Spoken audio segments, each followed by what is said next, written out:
कम से कम 3 परिक्रमा क्यों? होशियार हो गए है ना। वो पहले माता जी पूछेंगी क्यों, तो पहले अपन ही कह दो 3 क्यों। हाँ बताइए, कम से कम 3 परिक्रमा क्यों, 1 या 2 क्यों नहीं लगा सकते? बोलिए ना।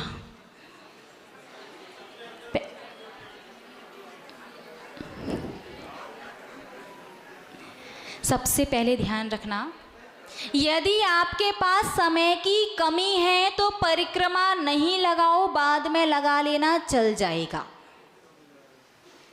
लेकिन परिक्रमा जब भी लगाओ तो कम से कम 3 ही लगाना, 1 या 2 नहीं। क्यों? क्योंकि 1 या 2 परिक्रमा लगाने से अतिथि को, मेहमान को आधा पेट भोजन कराने से और 1 हाथ से प्रणाम नमस्कार जोहार करने से, जो आप लोग ऐसे ऐसे कर लेते ना, या फिर ऐसे पाए लगूंगे, जो धोक दूँ, जो भी देते हो, पैर कैसे छू लेते? 1 हाथ से ऐसे ही। मंदिर आया, रास्ते से आप जा रहे हो तो हाथ एक ऐसे लगाया और ऐसे नमस्कार, बहुत से लोग कर लेते हैं। तो याद रखना, भगवान की 1 या 2 परिक्रमा लगाना, अतिथि को आधा पेट भोजन कराना और 1 हाथ से प्रणाम नमस्कार जोहार करने से पुण्य क्षीण हो जाता है। तो कभी भी ये काम नहीं करना। कम से कम 3 परिक्रमा। क्यों? पहली परिक्रमा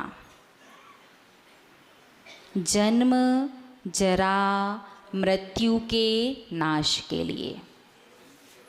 जन्म जरा मृत्यु, तीनों चीज़ों के नाश के लिए पहली परिक्रमा। कितने समझदार हैं। जन्म जरा मृत्यु का नाश का मतलब पता है? जन्म और मरण किसका नहीं होता? किनका? सिद्ध भगवान का। एक बार सिद्धत्व की प्राप्ति हो गई, वहाँ पहुँच गए, फिर तो ना जन्म होगा ना मरण।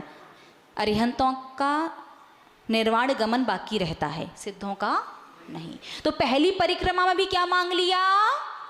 मोक्ष, जन्म जरा और मरण, तीनों का नाश।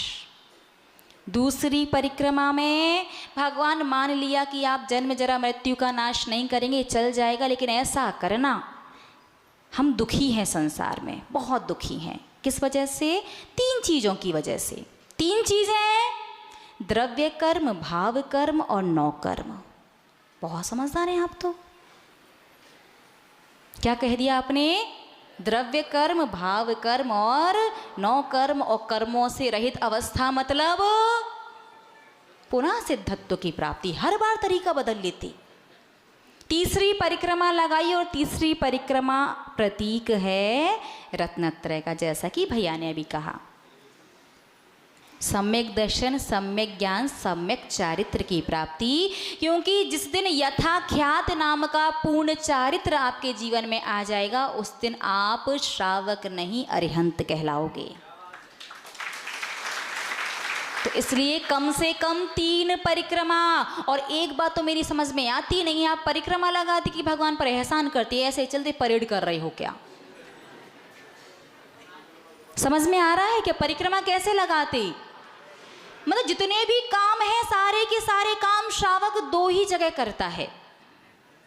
जो सिर्फ दर्शन करने आया है, वो परिक्रमा लगाते समय पॉकेट में से कुछ निकालना हो, कागज वगैरह सही करने हो, परिक्रमा में कौन से भगवान देख रहे हैं? वो आगे तो भगवान के हाथ जोड़ता है और साइड से निकलते में कोई बेल्ट ठीक कर रहा होता है, कोई मोबाइल देख रहा होता है कि नोटिफिकेशन आया है, कोई स्त्री वर्ग अपने वस्त्र व्यवस्थित कर लेती हैं। और नहीं तो हाथ तो पता नहीं जुड़ते क्यों नहीं हैं।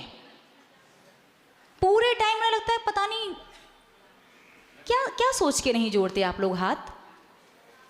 हाथ नीचे क्यों रहते हैं? अधिकांश लोगों को देखा, और बहुत से लोग तो पेट पर रख लेते हैं एक हाथ कि भगवान जल्दी से दर्शन करके निपटे, बस पेट पूजन के लिए। भगवान की पूजा और उसके बाद पेट पूजा। याद रखना, आप परिक्रमा लगाते समय कुछ भी पढ़ सकते हैं जो आप पढ़ना चाहते हैं, लेकिन आपके दोनों हाथ जुड़े हुए ही होने चाहिए। ऐसे परेड की तरह परिक्रमा नहीं लगाई जाती। और एक और महत्वपूर्ण चीज़,